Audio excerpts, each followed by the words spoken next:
pesquisa Ibope revelou que em projeções de segundo turno, o Bolsonaro empata tecnicamente com o Alckmin e Haddad, perde do Ciro do Gomes e vence da Marina, né? É um cenário bastante conturbado, né? Por que essas simulações parecem tão confusas, já que o candidato do PSL vem crescendo nas pesquisas, né? Não é nem que está estável, na verdade, ele cresce nas pesquisas, a cada pesquisa. Boa noite. Boa noite, Sueli, boa noite a todos. Há um erro, não é um erro, vou dizer, um erro mesmo de interpretação da rejeição e da votação no segundo turno. Isso, há uma unanimidade, as pessoas não sabem o que falar. Quando vem o Haddad empatado com o Bolsonaro no segundo turno, o Bolsonaro perdendo para o Ciro Gomes, perdendo para a Marina, e fala, mas peraí. Ganhando da Marina. Ganhando da Marina e perdendo para o Alckmin, né? Então, o que está lá, né, no final da intenção de votos. Então eu vou explicar, eu gostaria que vocês prestassem muita atenção, porque isto é um pouco matemático, e tem uma subjetividade para vocês entenderem o que está acontecendo, perfeito? E eu vou dizer exatamente a tendência que se configurou hoje, né, que se configurou por essa pesquisa que vocês acabaram de ver. Então vamos lá. Nós temos aqui na esquerda, hoje, o Haddad, que subiu em função dos votos do Lula, que o Lula não é mais candidato, então você justifica essa ascensão. O Haddad, matematicamente, como a gente usa no mercado financeiro, ele tem uma resistência e tem um suporte. E ele está entre a resistência e o suporte. Qual que é a resistência do Haddad, Sueli? A resistência do Haddad é exatamente 22%.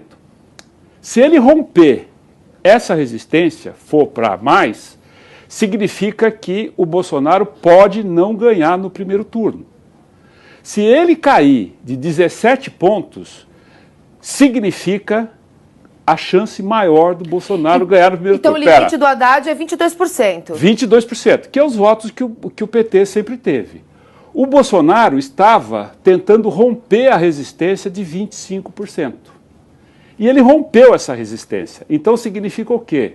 Que os 25% passou a ser um suporte. Então agora a gente não sabe qual é o teto do Bolsonaro. Bom, explicado isso, eu vou interpretar aqui o que acontece. Então nós temos na esquerda o Haddad, que está mudando o discurso, porque ele quer vir para o centro, né? Ele quer vir para o centro para pegar voto da direita do Bolsonaro. Quais foram os sinais que ele deu? Primeiro ele disse o seguinte, eu não vou soltar mais o Lula, Aí, bom, então ele está tentando fazer o que o Lula fez lá em 2002. É convencer o eleitor de que ele é bonzinho, que ele não é esse bicho papão. Isso ele vai fazer. Perfeito? Esses aqui, Ciro Gomes, Marina, Alckmin, Henrique Meirelles, João Amoedo, já foram todo para o vestiário. Já não estão mais no campo de batalha. E eles estão tentando voltar para o campo com estratégias erradas. Por exemplo, o Alckmin diz assim, pessoal, vocês têm que votar no Haddad. Pô, o Alckmin dizer isso? Quer dizer, ele está trabalhando para o Haddad? E o Ciro Gomes já disse o seguinte, eu não voto no Haddad. Então, esse pessoal aqui está desidratando, né? Então, eles estão fora do jogo. O Alckmin, se ele perder 60% dos votos que ele tem, que seriam 5 milhões de votos, ele dá a vitória para o Bolsonaro em primeiro turno. Ele dá a vitória. O único que pode passar voto para o Haddad é o Ciro Gomes. Mas ele já disse que não vota no Haddad.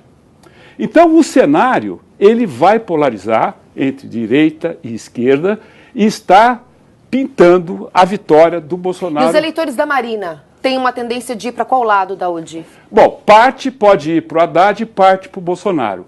Eleitores do Henrique Meirelles, totalmente para o Bolsonaro, do João Amoedo, totalmente para o Bolsonaro, mas eu vou ficar só no Geraldo Alckmin, porque ele é o eleitor que está com, o candidato que está com 6%, se ele desidratar 60% desse percentual e esses votos forem para o Bolsonaro, que provavelmente vai, porque quem vota no PSDB não vota no PT, isso dá ao Bolsonaro vitória no primeiro turno. Então, o cenário que está... Agora, por que tem a rejeição?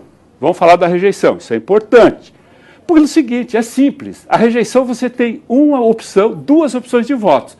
Então se perguntam para alguém que vota no Haddad, em quem que você não vota? Ele vai falar no Bolsonaro. Se perguntar para esse pessoal aqui do centro, centro-esquerda, centro-direita, quem que eles vão falar? No Bolsonaro. Porque eles estão adotando esse pessoal. Então esses votos é totalmente sem nenhum valor para o segundo turno. Não tem valor nenhum. Porque esses candidatos que estão votando hoje no Bolsonaro, se o Bolsonaro atingir um patamar nessas pesquisas, ele passa então a ser majoritário para ele vencer essa eleição no primeiro turno. Então, a questão do voto do segundo turno, esqueçam, não tem nenhum fundamento matemático e teórico. Porque o Instituto fala assim, em que você não vota? Ele fala, eu não voto no Bolsonaro, se ele está daqui para cá. Se ele está daqui para lá, ele não vota no Haddad. Então, esse critério, a hora que esse pessoal aqui, que já está no vestiário, eles vão tentar voltar para o campo, não vão conseguir voltar, a hora que isso se configurar, então a briga fica mais justa. Então, por isso que o Haddad tem uma rejeição alta e por isso que o Bolsonaro tem uma rejeição alta. Mas isso não será fator impeditivo, né, para que a eleição tenha uma complicação no primeiro turno. Então, se der segundo turno, o Haddad não ganha. Por quê? Ele tem que romper uma barreira de 26% dos votos. O Bolsonaro, com a situação de hoje, ele precisa de 5 milhões de votos. E ele vai buscar esses votos do Alckmin, porque o Alckmin está cometendo erros enormes na campanha. E isso vai se configurar, talvez, agora, nessa pesquisa que sai daqui a pouco, não sei se já saiu, do Datafolha. Amanhã então, a gente vai falar disso. O Bolsonaro rompeu a resistência, vai para cima, o Haddad ele tem que romper 22%. Se ele não romper 22% e o Alckmin desistir atrás 60%, o Bolsonaro ganha no primeiro turno.